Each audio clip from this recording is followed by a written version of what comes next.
Hello, welcome again.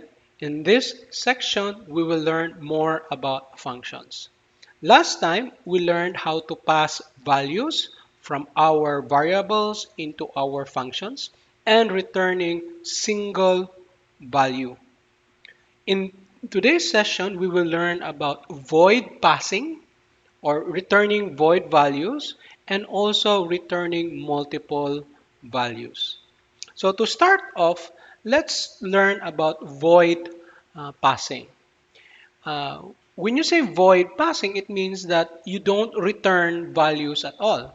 No? So in this case, let's say for example, we are going to display the result and or we create a function that only for displaying. So let's say we have their void. Again, since we are not returning any values, last time we returned a single value and these values are declared as integers. But in this case, we are not going to return any values. We are just going to display or have a void display. So in this case, we just say display as our name of our functions. And we are the values that we are going to pass through is an integer and also an integer, similar to what we did last time. Let's try instead of total, let's have the average. Okay. So in this case, again, we are going to go back. We are going to display enter the first number, and then we can see in and we have there num1 and we copy this. Let's say for example we have three values that we are going to input. So again we have there int num1 num2 and num3. So int, this is 2, this is 3, this is second, and this is third. And by the way, we need additional values to pass. Okay, so that's the value. Then we are going to just say their display. Then the value that you are going to pass will be num1, num2, and num3. Okay, then semicolon. So the purpose of having a display function is just to display the results or the average of the results. So in this case, we have their void, since we have a void display above. And again, we are not returning any values as different from what we learned last time.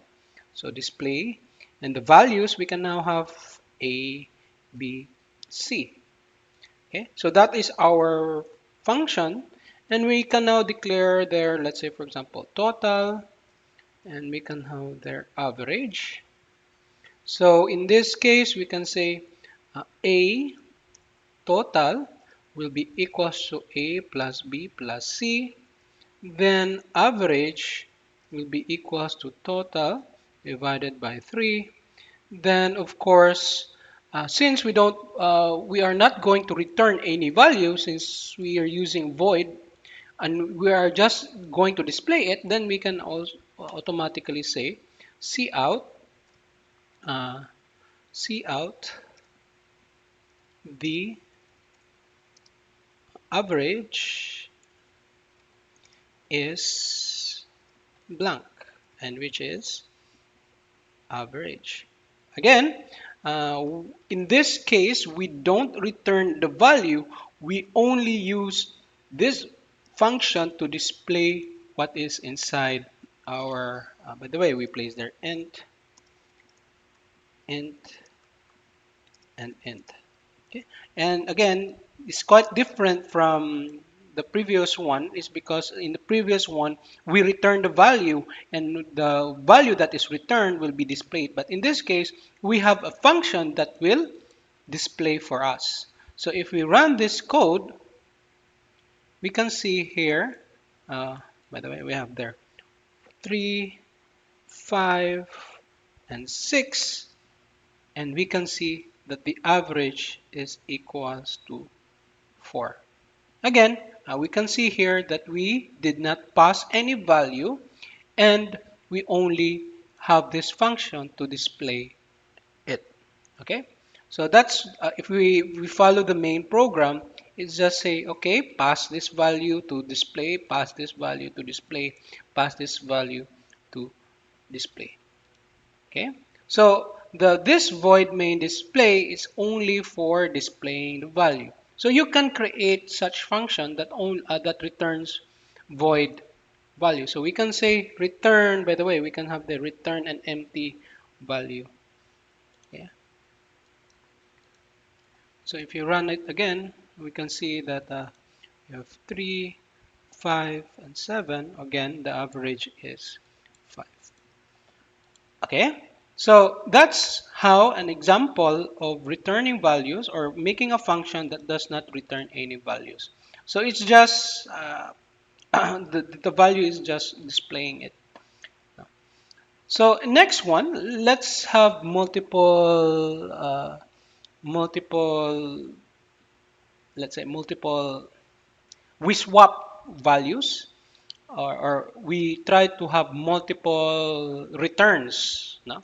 So I will just leave it here, but we will no longer use this one.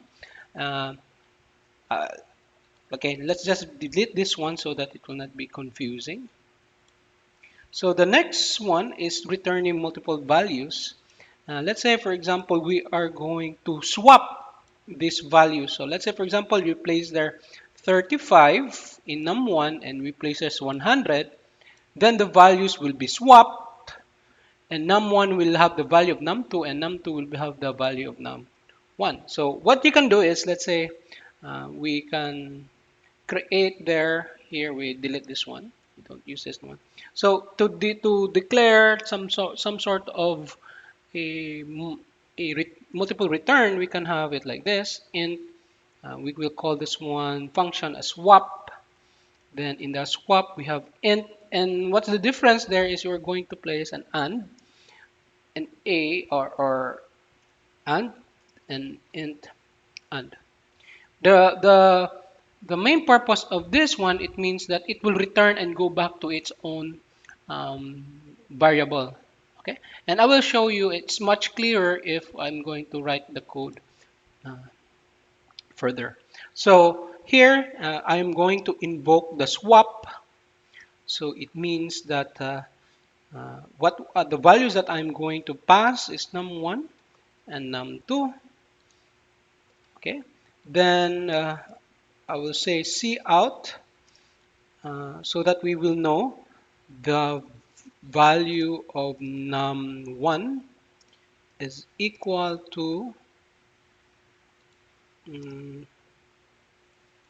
okay, by the way, we have num1, then cout the value of num2 will have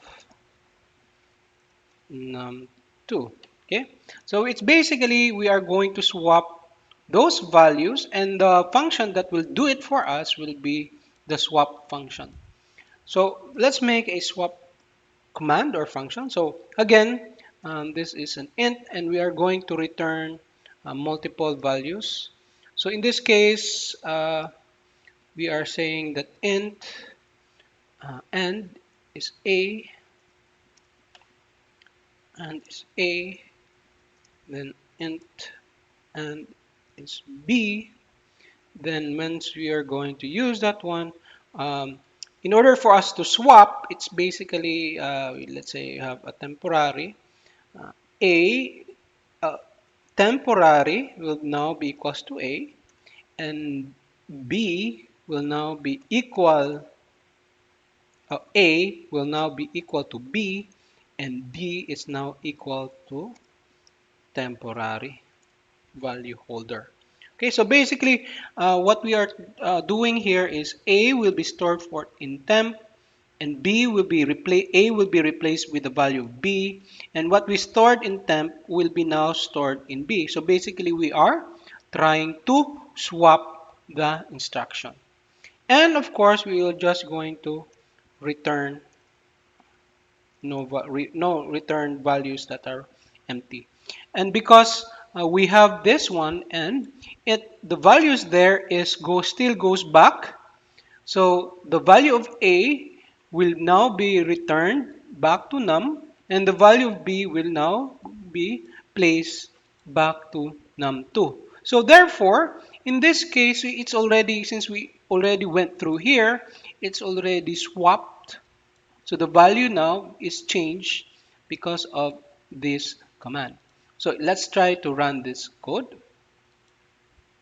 By the way, we have forgot we have to have semicolon when you are going to declare a function. Then what else? We forgot to place error return no value. So we can just place that one uh, empty. Okay. So here we can say, let's say for example, we have 5 and we have 7. So we can see here that the value of num, by the way, let me clean this one first. So it's much cleaner. Let me run it again so it's much cleaner so you can see it clearly. So here we can see first number, let's say 23 and 56. So supposedly 23 will be stored in num1 and 56 will be stored in num2. However, we can see now that the value of num1 is 56 and the value of num2 is 23. So it has swapped because of this instruction. Again, you have to place there an and this one an and in order for it to be transferred back to its original function. Okay, so that's it. Those are some examples of how to make use of functions, and there are a lot of discussion in your manual at the last part. So you try the exercises found there, and you also try the activities found in Soul. Thank you.